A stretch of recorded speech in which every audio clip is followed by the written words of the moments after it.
So hello friends, welcome to Fast Prep 77. Today we are going to do another lecture of ancient Indian history, and that is the age of Mahajanapadas and the rise of new religions. So the period from 600 BCE to 321 BCE marks a watershed moment in Indian history. Following the later Vedic period and the wider adoption of iron technology, Northern India witnessed profound transformations. इसमें से बहुत transformation आई Indus valley civilisation के बाद, जब वो Gangetic plains में swept हो गए थे।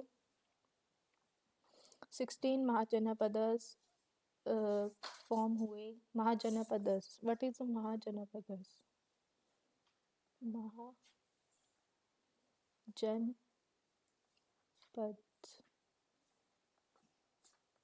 महाजनपदस meaning jan meaning people, Mahajanapadas meaning kingdom of people, that is kingdom. So the great kingdoms were emerged, religious movements आई क्योंकि बुद्धिज़्म जैनिज़्म अलग अलग रिलीजन्स फॉर्म हुए. तो significant economic prosperity through agriculture and trade देखने को मिली. तो पहले हम इनकी जियोग्राफिकल सेटिंग देखते हैं. महाजनपदास कहाँ पे इन्वॉल्व थे? ये गैंगेटिक प्लेन्स में इन्वॉल्व थे. गैंगेटिक प्लेन्स हमें पता ही है ये कौन सी साइड में है. नॉर्थ ईस्टर्न साइड में, that is UP, Bihar, Uttarakhand and that side, Indo Gangetic plains extended from modern day Afghanistan in northwest to Bengal in the east, and from the Himalayan foothills to Vindhya ranges in the south. These are fertile alluvial plains. Fertile थे obviously because of lot of water and alluvial soil.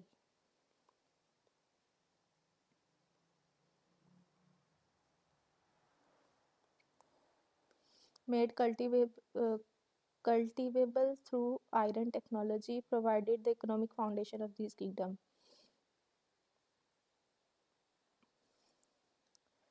So the 16 Mahajanapadas are written in the Buddhist texts, particularly the Anguttara Nikaya. तो ये महाजनपदास के बारे में लिखा हुआ एक Buddhist text में जिसका नाम है अंगुटारा निकाया.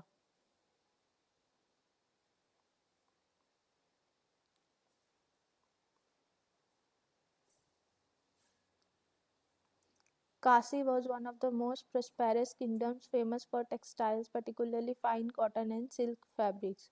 हम देखते हैं काशी अभी भी है. द सिटी ऑफ वाराणसी जो मेजर रिलीजियस है, कमर्शियल सेंटर है. Kashi was eventually absorbed by Kosala and later by Magadha. जो मोस्ट इम्पोर्टेंट जो किंगडम थी वो काशी थी एंड मगध. तो पहले हम काशी के बारे में पढ़ते हैं. काशी, इसकी कैपिटल थी Varanasi. Located in the modern Varanasi, famous for textiles. Cotton and silk fabrics हम देखते हैं, बनारस की साड़ी, वो सारा कुछ. तो ये सिल्क और कॉटन के फैब्रिक्स के लिए फेमस थी.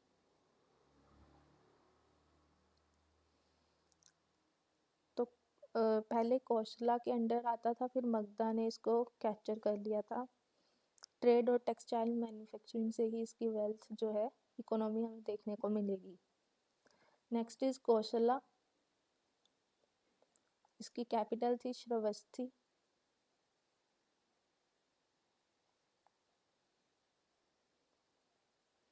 One of the most powerful kingdoms in northern India, Kosala encompassed parts of modern eastern Uttar Pradesh.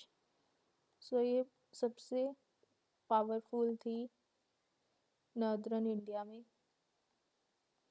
Most powerful in northern India.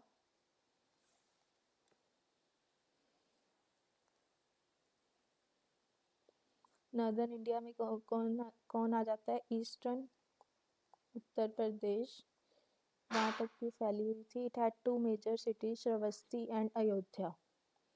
Shravasti हमने देखा है, अयोध्या बाद में इसकी कैपिटल बन गई थी। अयोध्या जो थी वो काशी की कोसला की लेटर कैपिटल थी।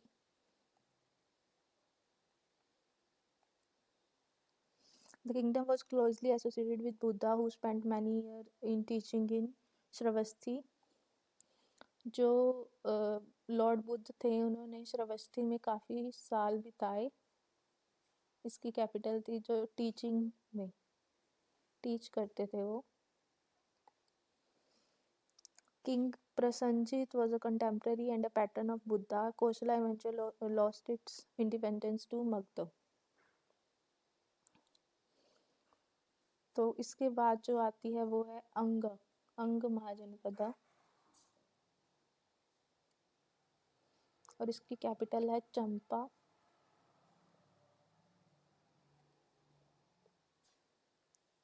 Located in modern Bihar and parts of West Bengal, Anga had its capital of Champa, a major commercial center on the Ganga. It was an important trading kingdom with maritime connections. Anga was conquered by Magda under Bimbisara, becoming its first major territorial acquisition.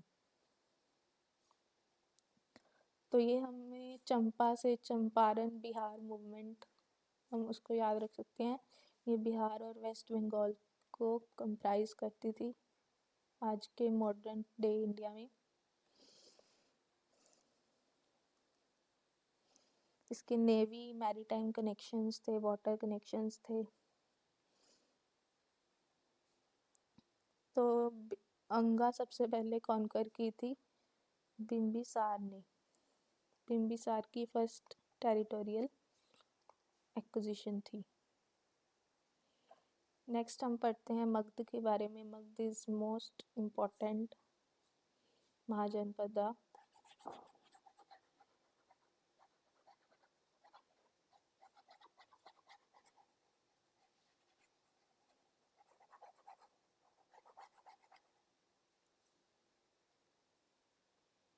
Magadh,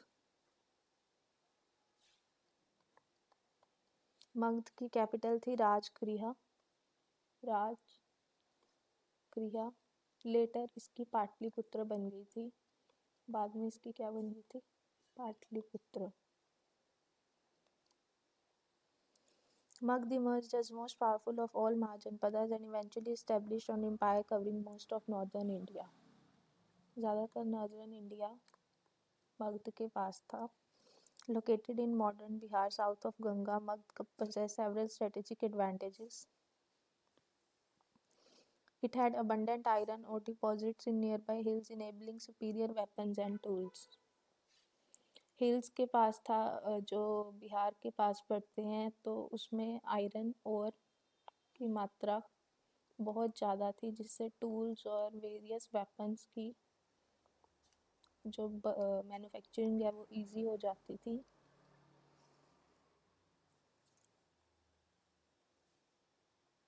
the fertile Gangetic plains provide rich agriculture sources. एक तो fertile plain पे located था, जिससे agriculture में बहुत ज़्यादा आसानी होती थी। तो एग्रीकल्चर बहुत ज़्यादा प्रेवलेंट था। Its location facilitated trade roots in all direction. Trade भी काफ़ी होती थी यहाँ पे because of its location. Forest provided elephants for warfare. The dynasty progression was Haryana dynasty भी आई थी इसमें, मगध में Haryana dynasty.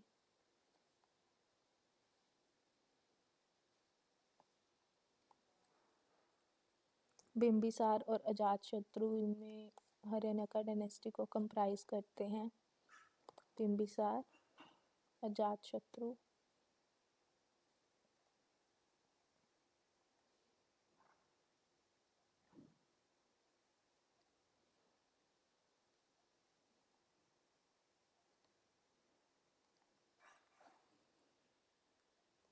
Shishunaga dynasty, Nanda dynasty. Magd's success was due to aggressive military expansion, efficient administration, and economic prosperity through agriculture and trade. Magadh को ज़्यादातर लोगों ने conquer करने के लिए ट्राई किया क्योंकि इसकी लोकेशन की वजह से और इसके एडमिनिस्ट्रेशन और इकोनॉमिक एंड एग्रीकल्चर और ट्रेड की वजह से इसकी जो प्रोस्पेरिटी थी, इकोनॉमिक प्रोस्पेरिटी और एफिशिएंट एडमिनिस्ट्रेशन था, उसकी वजह से बहुत लोगों ने इनको कॉन्कर करने के लिए ट्राई किया। नेक्स्ट हमारे पास है वाजी। नेक्स्ट महाजनपद है वाजी। इसकी कैपिटल है वैशाली।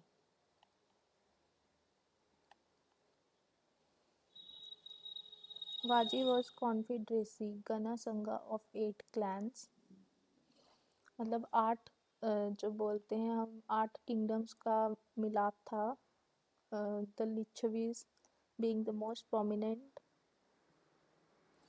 वाजी was a गण संघा,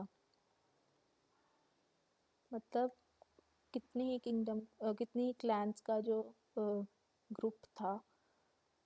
and being the most prominent is Licchavis.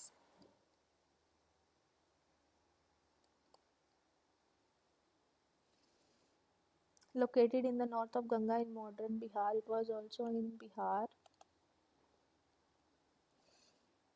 It represented a republican form of government governed by an assembly of representatives from constituent class. Vishali was the capital and important commercial center. Buddha and Mahavira both had connections with Vazi. The confederacy was eventually conquered by Magda under Ajatashatru after a long conflict. तो अजातशत्रु ने इसको and में मगध में मिला दिया था।